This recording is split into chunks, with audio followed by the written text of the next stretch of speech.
பொன்னியின் செல்வன் நான்காம் பாகம்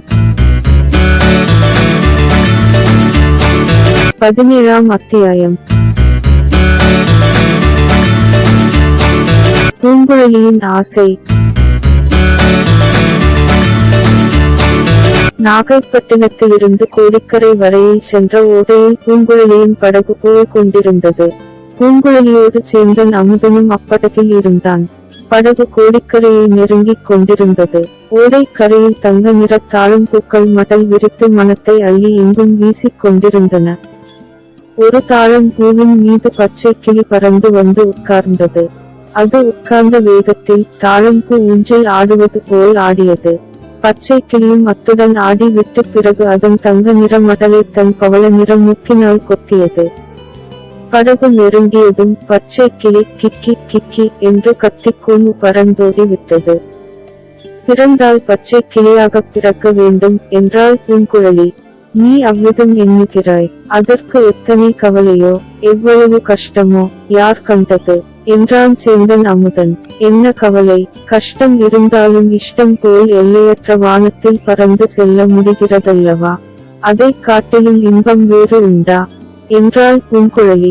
அப்படி பறந்து திரியும் பச்சை கிளியை சிலர் பிடித்து கூண்டில் அடைத்து விடுகிறார்களே என்றான் சேந்தன் அமுதன். ஆமாம் ஆமாம், அரண்மனைகளில் வாழும் இராஜகுமாரிகள் பச்சை கிளிகளை கூண்டுகள் அடைத்து வைக்கிறார்கள். குரூர ராட்சசிகள் கிளிகளை கூண்டில் அடைத்துவிட்டு அவற்றுடன் கொஞ்சி விளையாடுகிறார்கள். நான் மட்டும் ஏதேனும் ஓர் அரண்மனைகளில் சேடி பெண்ணாயிருந்தால் கூண்டில் அடைப்பட்ட கிளிகளுக்கு விஷம் வைத்து கொன்று விடுவேன். கிளிகளை பிடித்து கூண்டில் அடைக்கும் இராஜகுமாரிகளுக்கும் விஷத்தை கொடுத்து விடுவேன். நீ இப்போது பேசுவதை கேட்டால் உன்னையும் குரூர ராட்சசி என்று தான் சொல்லுவார்கள். சொன்னால் சொல்லட்டும், நான் ராட்சசியாயிருந்தாலும் இருப்பேன், இராஜகுமாரியாயிருக்க மாட்டேன். இராஜகுமாரிகளின் மீது உனக்கு ஏன் இத்தனை கோபம் பூங்குழலி? பார்க்க போனால் அவர்கள் பேரிலும் பரிதாபப்பட வேண்டியதல்லவா? கூண்டில் அடைப்பட்ட பச்சை கிளிகளைப் போலத்தான் அவர்களும் அரண்மனைக்குள் அடைப்பட்டு காலம் கழிக்க வேண்டியிருக்கிறது. தப்பித் தவறி அவர்கள் வழியில் புறப்பட்டால் எத்தனை கட்டுக்காவல், எத்தனை ரகசியம், எத்தனை ஜாக்கிரதை! உன்னை போல் அவர்கள் படகில் ஏறிக்கொண்டு தன்னந்தனியாக ஓடையிலும் கடலிலும் போக முடியுமா? இஷ்டப்படி துள்ளி திரியும் மானை போல் காட்டில் சுற்றி அலைய முடியுமா?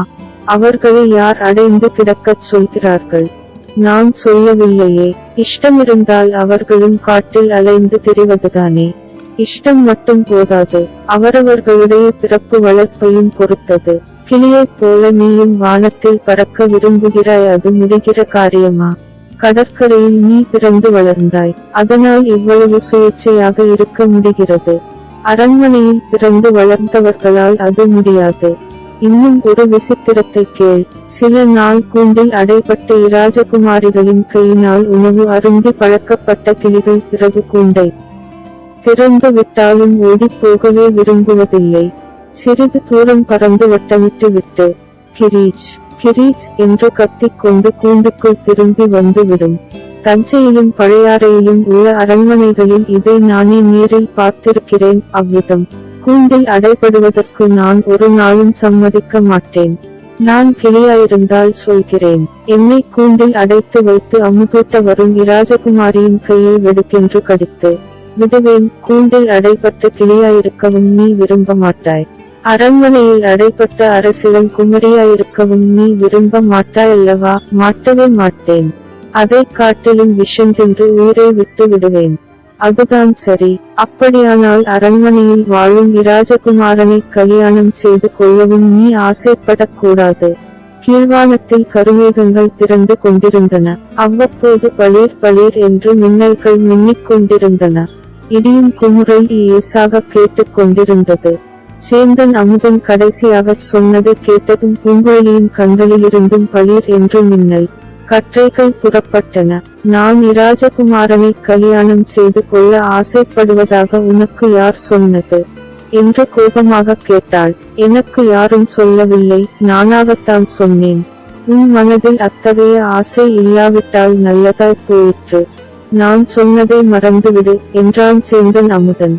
சற்று நேரம் அந்த படகில் மௌனம் குடி கொண்டிருந்தது.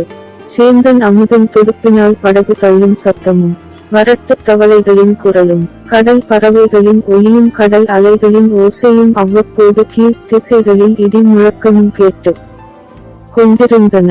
சேந்தன் அமுதன் தொண்டையை கனைத்துக் கொண்டு மனத்தையும் தைரியப்படுத்திக் கொண்டு, பூங்குழலி, என் அந்தரங்கத்தை வந்தியத்தேவன் உன்னிடம் வெளியிட்டதாக கூறினாய் அல்லவா? அதை பற்றி உன் கருத்தை தெரிவித்தால் நல்லது.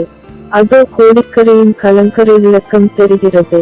இனி உன்னோடு தனியாக பேசும் சந்தர்ப்பம் கிட்டாமற் போகலாம். நாளை நானும் புறப்பட்டு செல்ல வேண்டும். தஞ்சையில் என் தாயாரை தனியாக விட்டு வந்து வெகு நாளாகிறது என்றான். வந்தியத்தேவன், உனக்காக ஏன் தோது செல்ல வேண்டும்? உனக்கு வாய் இல்லையா? கேட்க வேண்டியதை நீரில் கேட்டுவிட்டேன் என்றாள் பூங்குழலி. சரி, கேட்கிறேன். நீ என்னை கல்யாணம் செய்து கொள்வாயா என்று சேந்தன் அமுதன் கேட்டான். எதற்காக என்னை கல்யாணம் செய்து கொள்ளும்படி கேட்கிறாய் என்றாள் பூங்குழலி. உன் பேரில் எனக்கு அந்தரங்கமான ஆசை இருக்கிறது. அதனாலேதான். அந்தரங்கமான ஆசை இருந்தால் கல்யாணம் செய்து கொண்டுதான் தீர வேண்டுமா? அப்படியொன்றும் தீர வேண்டும் என்பதில்லை. உலக வழக்கம் அப்படி இருந்து வருகிறது. உன்னை கல்யாணம் செய்து கொண்டால் எனக்கு நீ என்ன தருவாய்? நான் வேண்டும் அரண்மனை வாழ்வும், ஆடை ஆபரணங்களும், யானை குதிரைகளும், பல்லக்கும் பணிப்பெண்களும் உன்னால் தர முடியுமா? முடியாது. அவற்றுக்கெல்லாம் மேலான அமைதியுள்ள வாழ்க்கையை தருவேன். கேள் பூங்குழலி, தஞ்சை நகர்ப்புறத்திலுள்ள அழகான பூந்தோட்டத்தின் மத்தியில் என் குடிசை இருக்கிறது. அதில் என் அன்னையும் நானும் தான் வசிக்கிறோம். நீ அங்கு வந்துவிட்டாயானால் உன் வாழ்க்கையை மாறுதல் அடைந்து விடும். என் அன்னை உன்னை அன்போடு வைத்து ஆதரித்து பாதுகாப்பாள். பொழுது விடிந்ததும் எழுந்திருந்து நம் வீட்டைச் சுற்றியுள்ள கொடிகளிலும் மரங்களிலும் குலுங்கும் மலர்களை இருவரும் சேர்ந்து சித்திர விசித்திரமான மாலைகளாக கட்டலாம். மாலைகளை நான் தஞ்சை தளிக்குளத்தார் ஆலயத்துக்கும் துர்கா பரமேசுவரியின் ஆலயத்துக்கும் கொண்டு போய் கொடுத்துவிட்டு வருவேன். அதற்குள் நீ எங்கள் தோட்டத்தில் உள்ள தாமரை குளத்தில் குளித்துவிட்டு என் அன்னைக்கு வீட்டு வேலைகளில் உதவி செய்யலாம். மாலை நேரங்களில் நாம் மூவரும் தாமரை குளத்தில் தண்ணீர் மொண்டு கொண்டு போய் பூச்செடிகளுக்கு ஊற்றலாம். மாலை ஆனதும் நான் உனக்கு அமுதினும் இனிய தேவ தமிழ் பதிகங்களை சொல்லிக் கொடுப்பேன். உன்னுடைய மதுரமான குரலில் அவற்றை பாடினாள். பாடிய உன் நாவும் இனிக்கும், கேட்கும் என் காதும் இனிக்கும். நமக்கு விருப்பம் இருந்தால் ஆலயங்களுக்கு சென்று இறைவனை தரிசித்து விட்டு அத்தேவ பாடல்களை பாடிவிட்டு வரலாம். கோயிலுக்கு வரும் பக்தர்களும் கேட்டு மகிழ்வார்கள். பூங்குழலி, இதை காட்டிலும் இனிய வாழ்க்கை, மகிழ்ச்சி அளிக்கும் வாழ்க்கை உலகில் வேறு என்ன இருக்க முடியும்? யோசித்து பார்த்து சொல்லு. இவ்விதம் சேந்தன் அமுதன் கூறியதையெல்லாம் கேட்டுவிட்டு பூங்குழலி கலகலவென்று சிரித்தாள். அமுதா, நீ இனியதென்று கருதும் வாழ்க்கையை பற்றி சொன்னாய். ஆனால் நான் எத்தகைய வாழ்க்கை வேண்டுமென்று ஆசைப்படுகிறேன் தெரியுமா? வானுலகத்துக்கு சென்று தேவேந்திரனை மணந்து கொள்ள ஆசைப்படுகிறேன். தேவேந்திரனுடன் ஐராவதத்தில் ஏறி வானத்தில் மேக மண்டலங்களுக்கு மத்தியில் பிரயாணம் செய்ய விரும்புகிறேன்.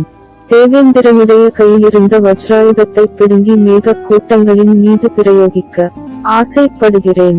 வஜ்ராயுதத்தினால் தாக்கப்படும் போது அந்த கரிய மேகங்களிலிருந்து 1000-10,000 மின்னல்கள் கற்றையாக கிளம்பி வான மண்டலத்தை சுக்கு நூறாக பிளப்பதை பார்க்க ஆசைப்படுகிறேன். இப்போதெல்லாம் வானத்திலிருந்து இடி விழுந்தால் எங்கேயோ கடலில் அல்லது காட்டில் விழுந்து விடுகிறதல்லவா? நான் அப்படி இடிகளை வீணாக்க மாட்டேன். அரசர்களும் அரசிகளும் இராஜகுமாரர்களும் இராஜகுமாரிகளும் வாழும் அரண்மனைகளாக பார்த்து அவற்றின் மேல் இடிகளை போடுவேன். அந்த அரண்மனைகள் இடிந்து விழுந்து மண்ணோடு மண்ணாவதை பார்த்து கழிப்பேன். தேவேந்திரன் ஒருவேளை மணந்து கொள்ள இஷ்டப்படாவிட்டால் வாயுதேவனிடம் செல்வேன்.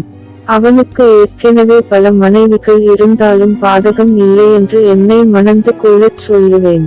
அவ்வளவுதான். பிறகு இந்த உலகத்தில் எப்போதும் புயற்காற்றும் சுழிக்காற்றும் சண்ட மாறுதமும் அடித்து கொண்டே இருக்கும்.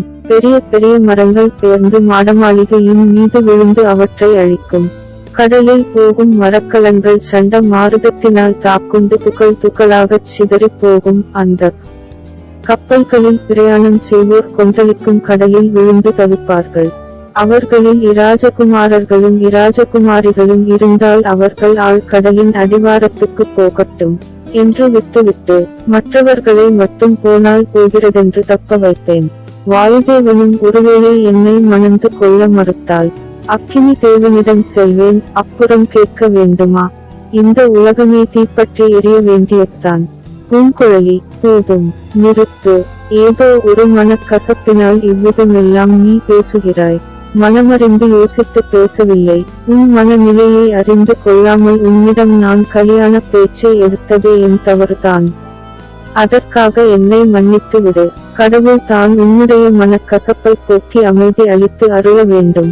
அதற்காக நான் அல்லும் பகலும் பிரார்த்தனை செய்து வருவேன் என்றான். உட்கார்ந்திருந்த பூங்குழலி திடீரென்று எழுந்து நின்றாள். ஓடைக்கரையில் இருந்த ஒரு மரத்தின் பக்கமாக உற்று பார்த்தாள். சேந்தன் அமுதனும் அந்த திசையை நோக்கினான். மரக்கிளைகளின் மத்தியில் ஒரு பெண்மணியின் முகம் தெரிந்தது. சேந்தன் அமுதன் ஒரு கணம் அங்கே நின்றவளின் முகத்தில் தன் அன்னையின் முகச் சாயலைக் கண்டு திகைத்து போனான். பின்னர் அவள் தன் அன்னை இல்லையென்பதை அறிந்து கொண்டான். பூதத்தீவில் வசிப்பதாக பூங்குழலி கூறிய தன் பெரியம்மாவாக இருக்க வேண்டும் என்று ஊகித்துக் கொண்டான். பூங்குழலி படகிலிருந்து தாவி ஓடைக்கரையில் குதித்து அந்த பெண்மணியை நோக்கி விரைந்து ஓடினாள். பகக தலைப்பு.